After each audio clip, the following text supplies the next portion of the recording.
اے اللہ تیرے سوا کوئی عبادت کے لائق نہیں ہے، سبحانکا تو ہر عیب سے پاک ہے، تو نے جو مجھے مچھلی کے پیٹ میں ڈال دیا تو یہ تیری غلطی نہیں ہے، تو ہر عیب سے پاک ہے، انی کنت من الظالمین، میں ہوں ظلم کرنے والا اپنی جان پہ، مجھ سے غلطی ہوئی ہے۔ اللہ تعالیٰ کو آپ کا یہ مانگنا اتنا پسند آیا کہ مچھلی کو حکم دیا کہ ان کو ساحل پر اگل دو، اور نہ صرف یہ کہ مچھلی نے آپ کو ساحل پہ ڈالا، وَأَنبَتْنَا عَلَيْهِ شَجَرَةً مِّن یقطین، یقطین کوئی درخت تھا وہ بھی اللہ نے اگا دیا دھوپ سے بچانے کے لیے۔ لیکن جب مصیبتوں میں ہم یہ کلمہ پڑھتے ہیں لا الہ الا انت سبحانک انی کنت من الظالمین، تو ہم یوسف علیہ السلام والے جذبے سے یہ کلمے میں جو الفاظ ہیں وہ مانگتے نہیں ہیں، بلکہ ہم یہ کلمہ پڑھتے ہیں۔ سمجھ رہے؟ پڑھنے کی بھی برکتیں ہوتی ہیں، میں اس کا منکر نہیں ہوں، لیکن ہمارے جو ورڈنگ ہوتی ہے نا وہ مانگنے کا اسٹائل نہیں ہوتا۔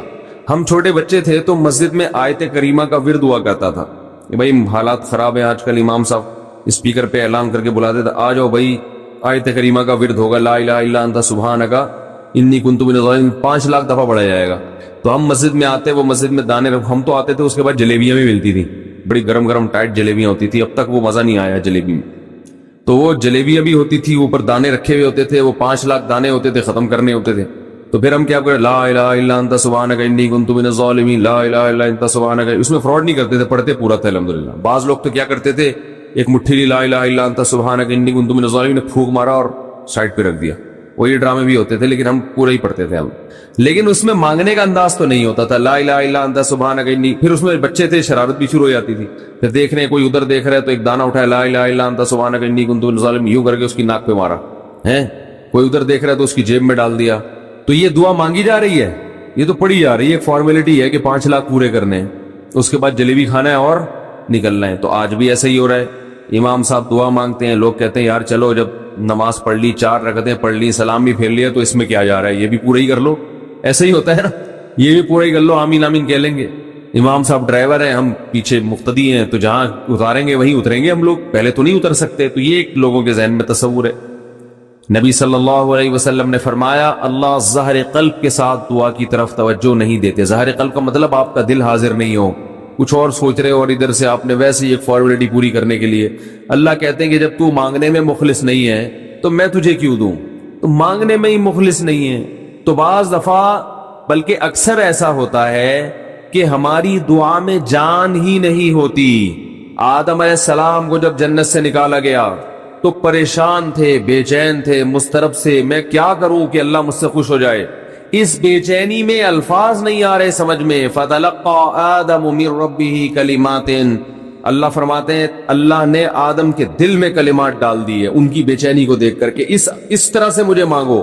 جب انسان اخلاص کے ساتھ دعا مانگتا ہے تو الفاظ کا القاء کہاں سے ہوتا ہے؟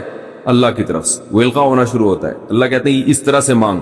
حضرت حکیم اختر صاحب رحمہ اللہ تعالیٰ نے ایک واقعہ بیان کیا، فرمایا کہ ایک شخص نے حرم میں، انہوں نے دیکھا یا کسی اور بزرگ نے دیکھا کہ حرم میں ایک شخص اللہ سے دعا مانگ رہا ہے گناہوں کی معافی کے لیے، اور اللہ سے کہہ رہا ہے کہ اے اللہ اگر تو میرے گناہ معاف کر دے گا تو بھی خوش ہوگا، اور تیرے حبیب محمد صلی اللہ علیہ وسلم بھی خوش ہوں گے کہ ایک آدمی کی بخشش ہو رہی ہے، اور تیرا یہ بندہ بھی خوش ہو جائے گا، اور اگر معاف نہیں کرے گا تو بھی خوش نہیں ہوگا، کیونکہ اللہ کو جہنم میں ڈال کے وہ خوشی تو ہوتی نہیں ہے بندوں کو، اور تیرے حبیب محمد صلی اللہ علیہ وسلم کو پتہ چلے گا وہ بھی خوش نہیں ہوں گے، اور میں بھی خوش نہیں ہوں گا، شیطان خوش ہوگا جو تیرا دشمن ہے۔ اب خود سوچ لے تو اپنے دشمنوں کو خوش کرنا چاہتا ہے، یہ اتنے سارے ہیں، وہی اتنے سارے دوست ہیں تیرے، ان کو ناراض کر کے تو خوش کس کو کر رہا ہے؟ اپنے تو جو تیرا بھی دشمن ہے، میرا بھی دشمن، اور تیرے حبیب محمد صلی اللہ علیہ وسلم کا بھی دشمن ہے۔ تو دیکھو کیسے الفاظ ہیں اس کے، تو ایسا کہ بظاہر بخشش کے علاوہ کو آپشن چھوڑا ہی نہیں۔ کیا خیال ہے؟ حجاج ابن یوسف بڑا ظالم تھا، بڑا ظالم۔ موت کا جب وقت آیا، تھے یہ لوگ ایمان والے، چاہے ظالم تھے، بدعمل تھے، لیکن اللہ پر ایمان بہرحال رکھتے تھے، ان کو پتا تھا کہ میں غلط کر رہا ہوں۔ جب موت کا وقت آیا تو کہنے لگا کہ اے اللہ لوگ کہتے ہیں کہ تو مجھے نہیں بخشے گا، لوگ کہتے ہیں کہ میرے جیسے گناہگار کو تو نہیں بخش سکتا۔ بڑے عجیب الفاظ ہیں، اللہ کی رحمت کو جوش دلا رہا ہے کہ تو ایسا کر کے دکھا دے، یعنی کچھ ایسا کر کے دکھا دے کہ جو تیرے بارے میں لوگ گمان کر رہے ہیں وہ گمان کیا ہو جائے۔ یہ بالکل ایسے ہے جیسے کوئی بہت بڑا سیٹ ہو, آپ اس سے بہت زیادہ بڑا قرضہ مانگنے کے لیے جائیں جو کہ عام طور پر نہیں ملتا, لیکن آپ اس کو جوش دلا رہے ہو کہ لوگ کہتے ہیں کہ تو اتنا بڑا قرضہ نہیں دے سکتا, تو آج تو اپنی سخاوت دکھا دے کہ میں اتنا بڑا قرضہ بھی دے سکتا ہوں. تو مرتے ہوئے کیا کہنے لگا کہ اللہ یہ پبلک کہہ رہی ہے کہ تو مجھے نہیں بخش سکتا, یعنی یہ تیری رحمت کو چیلنج کر رہی ہے کہ اتنے بڑے گناہگار کو نہیں بخشے گا اللہ, تو آج کیا کر لے تو یہ دکھا دے اپنی رحمت سے کہ میں اتنے بڑے گناہگار کو بھی معاف کر سکتا ہوں. اب پتہ نہیں اللہ نے معاف کیا نہیں کیا, وہ تو اللہ کا معاملہ اور حجاج بن یوسف کا معاملہ, لیکن علماء کہتے ہیں یہ اس نے الفاظ بڑے ڈینجرس کہے ہیں مرتے وقت. ڈینجرس کا مطلب یعنی دوسرے معنی میں ایسے ہے کہ اس نے اللہ کی عرش کو ہلا دیا ہوگا. اللہ کو مانگنا اتنا پسند ہے. پہلی بات تو یہ ذہن میں رکھیں کہ اس سے بڑی کوئی عبادت نہیں ہے دعا سے, اور دعا سے مشکل کوئی عبادت نہیں ہے. نماز پڑھنا آسان ہے, زکوٰۃ دینا آسان ہے, روزہ رکھنا بھی آسان. سب سے مشکل کام کیا ہے؟ دعا مانگنا. اسی وجہ سے ہم نے جن لوگوں کو دیکھا کہ وہ واقعی دیندار ہیں, اللہ والے ہیں, ہم نے صرف انہی کو دعائیں مانگتے ہوئے دیکھا ہے. عام لوگوں کو ہم نے دعاؤں کو اتنا فوکس کرتے ہوئے نہیں دیکھا. وہ دوسری چیزوں کو زیادہ فوکس کرتے ہیں, دعاؤں پہ زیادہ زور نہیں ہوتا ان کا. وظیفوں پہ تو ہوگا صبح شام, یہ والا اتنی دفعہ, وہ والا اتنی دفعہ, وہ بھاگ گئی واپس آ جائے اس کے لیے اتنی دفعہ, وہ جا نہیں رہی اس کے لیے اتنی دفعہ. یہ وظیفوں پہ تو ہوگا زور. ایسے ہوتا ہے نا ہاتھ اٹھا کے اللہ سے گڑگڑا کے مانگا جائے, یہ چیزیں کم. میں جب حج پہ گیا تو اپنے شیخ مرشد کے ساتھ تھا. پہلے ہی ہم نے ان کو دیکھا تھا بہت زیادہ دعائیں مانگتے ہیں, وہ بہت زیادہ ان کا دعاؤں میں دل لگتا ہے, بہت دعائیں مانگتے ہیں. تو مجھے کسی نے بتایا کہ یہ جب بیت اللہ کو دیکھتے ہیں تو اتنی لمبی دعا مانگتے ہیں کھڑے کھڑے کہ تم ان کے ساتھ ٹھہر نہیں سکتے. میں نے کہا کیوں نہیں ٹھہر سکتے, ہم جوان ہیں, ان کی عمر زیادہ ہو گئی اور ان کو کچھ بیماریاں بھی ہیں.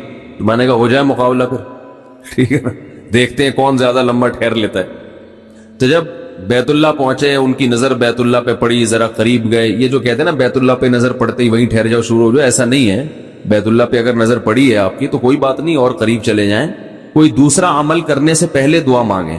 پہلی نظر کا مطلب یہ ہوتا ہے کہ جب نظر پڑی ہے تو اب طواف شروع کرنے سے پہلے یا کوئی دوسرا عمل کرنے سے پہلے آپ جا کے دعا مانگیں. تو وہ دور سے نہیں بلکہ جتنا قریب جا کے مانگیں اتنا زیادہ اچھا. لوگ کیا کرتے ہیں, یوں منہ نیچے کر کے جا رہے ہوتے ہیں کہ پہلی نظر پڑ گئی تو پھر دعا کا موقع نکل جائے گا, تو یوں وہ ٹکرا بھی جاتے ہیں. کچھ نہیں ہوتا, نظر پڑ جائے تو اور تھوڑا قریب جائے, قریب جا کے دعا مانگ. اللہ تعالیٰ نے انسان کو ایک خاص مقصد کے لیے بنایا, مگر انسان اس مقصد کو بھول کر دوسرے دھندوں میں, دوسرے کاموں میں لگ گیا. اس کا عذاب یہ آیا کہ اللہ تعالیٰ نے انسانوں سے سکون اور اطمینان کی زندگی کو چھین لیا. بڑے بڑے ذہین لوگ, بڑے بڑے عقل مند لوگ, بڑی بڑی تحقیقات کرنے والے, بڑی لمبی لمبی تقریریں جھاڑنے والے, ایسے ایسے فلاسفر کہ آپ ان کی باتیں سنیں تو عقل دنگ رہ جاتی ہے. لیکن اگر ان کی سمجھ میں کوئی بات نہیں آتی تو وہ اللہ کا دین, اللہ کے رسول کی باتیں, اللہ کی باتیں, خود اللہ کی ذات, ان چیزوں سے غافل ہے. ایک بات خوب اچھی طرح سمجھ لینی چاہیے کہ ہماری نظر میں بہت ساری چیزوں کی تقسیم ہوتی ہے.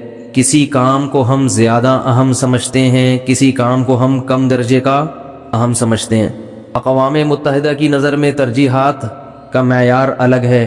ہر ملک کے اپنے قوانین اور قانون سازی کے وقت جو ترجیحات ہوتی ہیں اس کا معیار الگ ہے. آپ کے اپنے گھر میں جو قانون نافذ ہے, اللہ کرے کوئی قانون گھر میں بھی نافذ ہو. آج کل تو گھروں کا کوئی قانون, کوئی کسی کا ماتحت ہے ہی نہیں گھروں میں. اور گھر بھی آج کل نام ہے دیوار, اینٹیں, صوفے, فانوس, گدوں کا. اس کو لوگ کیا کہتے ہیں, یعنی گزوں کے حساب سے ہوتا ہے, 200 گز, 400 گز, چھوٹے گھر 60 گز. جبکہ میری نظر میں جو گھر کی ڈیفینیشن ہے وہ کچھ اور ہے.